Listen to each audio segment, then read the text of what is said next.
तो दोस्तों आज तारीख हो गई है 5 अप्रैल 2024 की, साथ ही में दिन है शुक्रवार का। तो आइए बिना देर किए फटाफट से जानते हैं आज अभी की बिल्कुल ताजा खबरें और मुख्य समाचार। तो देखें आज के मुख्य समाचार की ये पहली बड़ी खबर। जल्द ही यूपीआई के जरिए बैंक खाते में पैसा भी जमा कर सकेंगे, कैश डिपॉजिट मशीन में मिलेगी ये सुविधा। जी हाँ, जल्दी आप आने वाले दिनों में यूपीआई के जरिए कैश डिपॉजिट अपने बैंक खाते में कर पाएंगे। आसान शब्दों में कहें तो आप यूपीआई के जरिए बैंक खाते में पैसा भी जमा करवा पाएंगे। आरबीआई के गवर्नर शक्तिकांत दास ने अभी हाल ही में शुक्रवार को इस बात की जानकारी खुद दी है। उन्होंने कहा है कि यूपीआई की पॉपुलैरिटी और एक्सेप्टेंस को देखते हुए अब इसके माध्यम से कैश डिपॉजिट फैसिलिटी देने का प्रस्ताव है। बताया गया ये सुविधा सीडीएम यानी कैश डिपॉजिट मशीन में उपलब्ध करवाई जाएगी। आसान शब्दों में कहें तो एटीएम मशीन की तरह कई जगहों पर सीडीएम मशीन भी लगी होती है। इस मशीन के जरिए बैंक में बिना जाए कोई भी व्यक्ति अपने बैंक खाते में पैसा जमा कर सकता है। तो बताया गया है इसी मशीन के जरिए यूपीआई द्वारा बैंक खाते में पैसा जमा करने की सुविधा दी जाएगी। अभी इस समय सीडीएम मशीन के जरिए अपने बैंक खाते में पैसा जमा करने के लिए डेबिट कार्ड यानी कि एटीएम कार्ड का इस्तेमाल करना होता है, लेकिन आने वाले दिनों में यूपीआई का भी ऑप्शन मिलेगा। देखिए अगली खबर। यूपी मदरसा एक्ट रद्द करने के फैसले पर सुप्रीम कोर्ट ने लगाई रोक। कहा इसकी वजह से 17 लाख छात्रों पर असर पड़ेगा, दूसरे स्कूल में ट्रांसफर करना ठीक नहीं है। जी हाँ, देश के सबसे बड़े कोर्ट यानी कि सुप्रीम कोर्ट ने अभी हाल ही में शुक्रवार को UPI board of Madrasa education act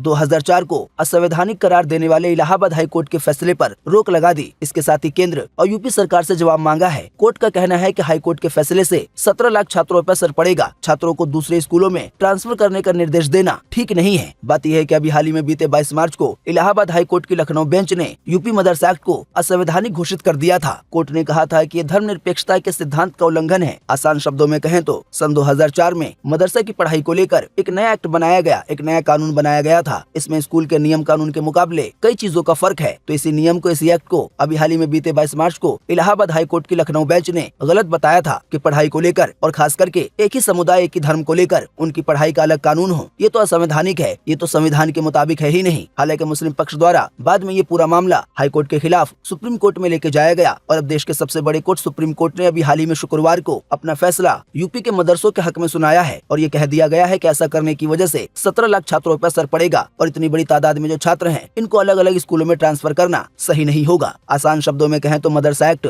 अभी भी बना रहेगा। देखिए अगली खबर। कांग्रेस के घोषणा पत्र में 5 न्याय और 25 नई गारंटी दी गई है। बताया गया अगर लोकसभा का चुनाव कांग्रेस पार्टी जीतती है, उनका महागठबंधन जीतता है, तो मजदूरों को 400 रुपए की मजदूरी दी जाएगी। वहीं गरीब महिलाओं को हर साल 1 लाख रुपए दिए जाएंगे। जी हाँ, लोकसभा चुनाव के लिए कांग्रेस ने अभी हाल ही में शुक्रवार को 48 पेज का घोषणा पत्र जारी किया। दिल्ली में कांग्रेस मुख्यालय में सोनिया गांधी, राहुल गांधी, इसके अलावा भी कई और बड़े नेता मौजूद रहे। इस घोषणा पत्र को जारी करते समय घोषणा पत्र में 25 गारंटी का ऐलान किया गया है। जैसे मजदूरों को लेकर कहा गया है कि मजदूरों को कम से कम 400 रुपए की दिहाड़ी दी जाएगी। ऐसे ही कहा गया है गरीब परिवार में जो सबसे बुजुर्ग महिला होगी उसको हर साल 1 लाख रुपए दिए जाएंगे। जी हाँ, आप बिल्कुल सही सुन रहे हैं। कांग्रेस ने ये गारंटी दी है कि अगर वो लोकसभा का चुनाव जीत जाती है, प्रधानमंत्री का चुनाव जीत जाती है, तो आने वाले दिनों में योजना के जरिए गरीब परिवार की बूढ़ी महिला को हर साल 1 लाख रुपए दिए जाएंगे। वहीं बताया गया है जो एमएसपी है उस पर कानून लाया जाएगा, किसानों को फायदा पहुंचाया जाएगा। इसके अलावा जाति जनगणना कराने का भी जिक्र किया गया है। अगर कांग्रेस की सरकार बन जाती है तो आने वाले दिनों में देश भर में जाति आधारित जनगणना करवाई जा सकती है। इसके अलावा इस घोषणा पत्र में कांग्रेस द्वारा कहा गया है कि हम वन नेशन वन इलेक्शन का विरोध करते हैं। जो बीजेपी की केंद्र सरकार ये चाहती है कि पूरे देश में इलेक्शन को लेकर ये नियम लागू हो जाए कि विधानसभा और लोकसभा का चुनाव पूरे देश में एक साथ हो, एक व्यक्ति निकले और वो विधानसभा का, लोकसभा का मतदान करके आ जाए। तो कांग्रेस ने कहा है हम इसका पुरजोर विरोध करते हैं। वहीं कांग्रेस ने कहा है कि मतदान ईवीएम मशीन के जरिए होंगे, लेकिन ईवीएम मशीन के साथ जो एक और मशीन होती है वीवीपीएटी के नाम से, उससे जो पर्ची निकलती है तो उस पर्ची का मिलान ईवीएम मशीन के वोटों से किया जाएगा। देखिए अगली खबर। स्कूली बच्चे अब नहीं पढ़ेंगे, बाबरी मस्जिद को तोड़ने की घटना। वहीं गुजरात दंगों का जिक्र भी किताबों से हटाया गया। एनसीईआरटी ने फिर किया है सिलेबस में बदलाव। जी हाँ, एनसीईआरटी ने 11वीं और 12वीं क्लास की किताबों में एक बार फिर से बड़ा बदलाव किया है। बताया गया इस बार किताबों से अयोध्या में बाबरी मस्जिद के विध्वंस यानी कि टूटने और गुजरात दंगों में मारे गए मुसलमानों की जानकारी और मणिपुर का संदर्भ हटा दिया गया है। इसके साथ ही जम्मू कश्मीर पर भारत के रुख को साफ किया गया है। एनसीईआरटी द्वारा किए गए ये बदलाव अभी ऑनलाइन किताबों में रिफ्लेक्ट नहीं हुए हैं, मगर सूत्रों का कहना है कि किताबों में भी जल्दी से अपडेट कर दिया जाएगा। इस मामले पर एनसीईआरटी का कहना है कि सुप्रीम कोर्ट की संवैधानिक पीठ के फैसले के चलते अयोध्या मुद्दे पर चैप्टर को पूरी तरह से संशोधित किया गया है। वहीं कक्षा 11वीं की पॉलिटिकल साइंस की किताब में डेमोक्रेटिक पॉलिटिक्स 1 के चैप्टर 5 में से गुजरात दंगों का जिक्र हटा दिया गया है, जो कि 2002 में हुआ था। इसी बीच सीबीएसई को लेकर एक और खबर आ रही है। जैसा कि आप देख सकते हैं अपनी स्क्रीन पर कि सीबीएसई बोर्ड ने 11वीं और 12वीं का एग्जाम पैटर्न भी बदला। कम होंगे शॉर्ट लॉन्ग आंसर्स क्वेश्चन देने होंगे सिचुएशन बेस्ड सवालों के जवाब। जी हाँ, सीबीएसई ने 2024 और 25 के सेशन के लिए कक्षा 11वीं और 12वीं के लिए एग्जाम पैटर्न में भी बदलाव किया है। बोर्ड ने घोषणा की है कि अब 11वीं और 12वीं की परीक्षा में एप्टीट्यूड बेस्ड सवाल पूछे जाएंगे। इसका मतलब है कि छात्रों को एग्जाम में सिचुएशन से जुड़े सवालों के जवाब देने होंगे। इसके अलावा शॉर्ट और लॉन्ग आंसर क्वेश्चंस की गिनती भी कम की जाएगी। वहीं बताया गया सीबीएसई बोर्ड ने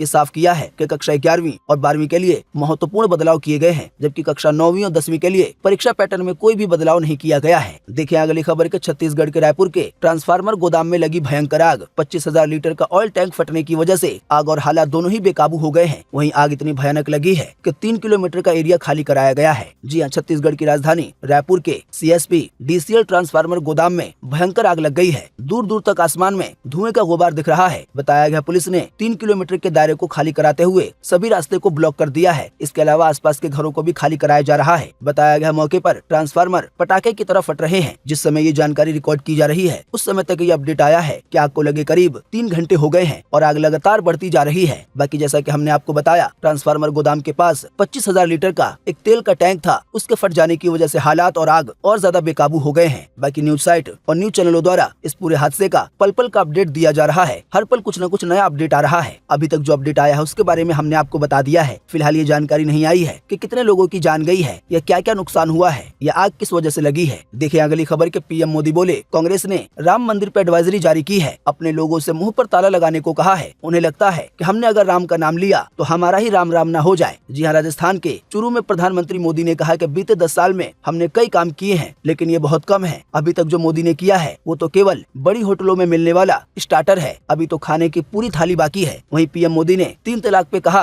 कि ये कानून हमारी मुस्लिम बहनों की मदद कर रहा है। साथ ही पीएम मोदी ने कहा कि मोदी ने हर मुस्लिम परिवार की भी रक्षा की है। साथ ही में प्रधानमंत्री ने राम मंदिर, भ्रष्टाचार और परिवारवाद पर कांग्रेस और विरोधियों को घेरा। इसी बीच पीएम मोदी ने कहा कि कांग्रेस ने अपने नेताओं को, कार्यकर्ताओं को ये एडवाइजरी जारी की है। ये कहा है कि वो अपने मुंह पे ताला लगा लें और भगवान राम के बारे में कुछ ना बोले। पीएम मोदी कहते हैं उन्हें लगता है कि अगर वो राम का नाम लेंगे तो उनका ही राम राम हो जाएगा। देखिए अगली खबर के रेपो रेट में लगातार 7वीं बार कोई बदलाव नहीं किया गया। ऐसा होने की वजह से लोन महंगे नहीं होंगे, आपकी ईएमआई भी नहीं बढ़ेगी। आरबीआई ने 6.5% पर रेपो रेट को बरकरार रखा है। आसान शब्दों में कहें तो अगर आरबीआई द्वारा जो रेपो रेट 6.5% है इसको बढ़ा दिया जाता तो इसकी वजह से आने वाले दिनों में जो लोग लोन लेने वाले हैं तो उसकी ब्याज दरें बढ़ जाती। इसके अलावा जिन लोगों ने लोन ले रखा है उनकी भी ईएमआई बढ़ जाती। हालांकि जिन लोगों ने एफडी करा रखी है, ब्याज से पैसा कमा रहे हैं बैंक द्वारा, तो उनको फायदा होता। आप नहीं जानते हैं तो आपको बता दें, आरबीआई के रेपो रेट घटाने या बढ़ाने की वजह से बैंकों की जो ब्याज दरें हैं, चाहे वो लोन की ब्याज दरें हो या एफडी की ब्याज दरें हो, उनमें भी बदलाव आता है। हालांकि लगातार 7वीं बार रेपो रेट को बरकरार रखा गया है, इसमें कोई भी बदलाव नहीं किया गया है। देखिए अगली खबर,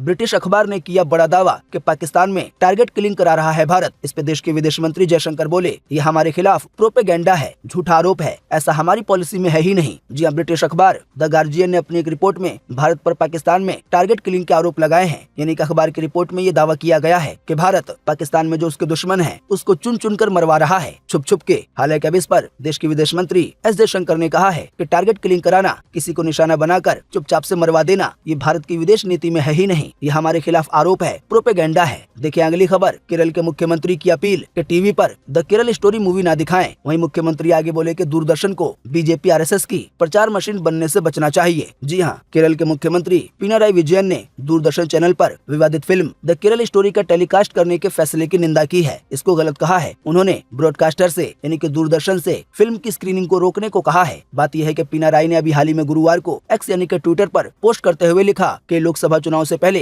केवल सांप्रदायिक तनाव बढ़ाएगा जो द केरल स्टोरी मूवी है वो। बाकी उन्होंने दूरदर्शन से ये भी कहा है कि वो भाजपा और आरएसएस के लिए प्रचार मशीन ना बने। दोस्तों, दरअसल बात यह है कि दूरदर्शन ने 5 अप्रैल को रात 8 बजे इस मूवी को टेलीकास्ट करने का फैसला किया है। शायद आपको पता होगा, यह फिल्म 5 मई 2023 को रिलीज हुई थी। इस मूवी में मुस्लिम लड़कियों को लेकर, इसके अलावा जबरदस्ती धर्म कबूल करने को लेकर, इसके अलावा भी कई और खुलासे किए गए हैं। उस समय भी केरल द्वारा इसका विरोध किया गया था और अब जब ये मूवी नेशनल चैनल यानी कि दूरदर्शन पर टेलीकास्ट होने वाली है तो भी इसका विरोध किया गया है। तो जो भी लोग ये मूवी देखना चाहते हैं तो 5 अप्रैल को रात 8 बजे ये मूवी दूरदर्शन पे दिखाई जाएगी यानी कि सरकारी चैनल पर। देखिए अगली खबर कि शुरू हो चुकी है रामायण मूवी की शूटिंग। अभी हाल ही में शूटिंग द्वारा पता चला है कि राजा दशरथ का किरदार अरुण गोविल निभा रहे हैं। वहीं रानी केकई के रोल में लारा दत्ता दिखाई दी है। दोस्तों, शायद आपको पता होगा, बॉलीवुड की रामायण पर एक और फिल्म बन रही है और इस मूवी का नाम ही रामायण है। इस मूवी में भगवान राम का किरदार रणबीर कपूर निभा रहे हैं। वहीं रावण का किरदार साउथ के एक्टर यश निभा रहे हैं। तो इसी कड़ी में अभी हाल ही में पता चला है कि इस मूवी की जो शूटिंग हो रही है तो इसमें राजा दशरथ का किरदार अरुण गोविल निभा रहे हैं। वहीं रानी केकई के रोल में लारा दत्ता दिखाई दी हैं। आसान शब्दों में कहें तो इस रामायण मूवी में जो भी मेन किरदार हैं तो उन सभी किरदार में आपको बॉलीवुड के या साउथ के बड़े बड़े चेहरे देखने को मिलेंगे। देखिए अगली खबर की बड़े मियाँ छोटे मियाँ मूवी 1100 करोड़ की कमाई करेगी। रिलीज से पहले ही डायरेक्टर वासु भगनानी ने किया है ये बड़ा दावा। जी अक्षय कुमार और टाइगर श्रॉफ की आने वाली फिल्म छोटे मियाँ बड़े मियाँ जल्दी रिलीज होने वाली है। ईद के मौके पर इस मूवी को रिलीज किया जाएगा। इसी बीच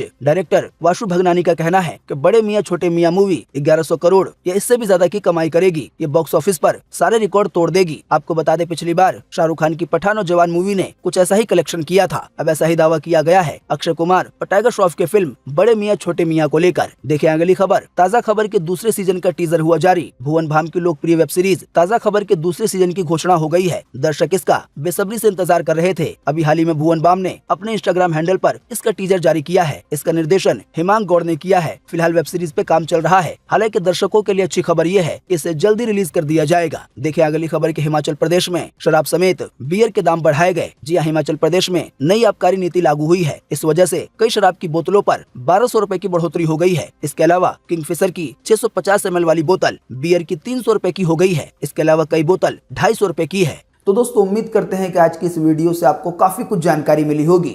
हम बस इसके बदले में आपसे इतना ही चाहते हैं कि आप इस वीडियो को लाइक कर दें और शेयर कर दें, क्योंकि आपका लाइक और शेयर करना ही होता है हमारी मेहनत का फल। वीडियो देखने के लिए आपका बहुत बहुत धन्यवाद। Thanks for watching.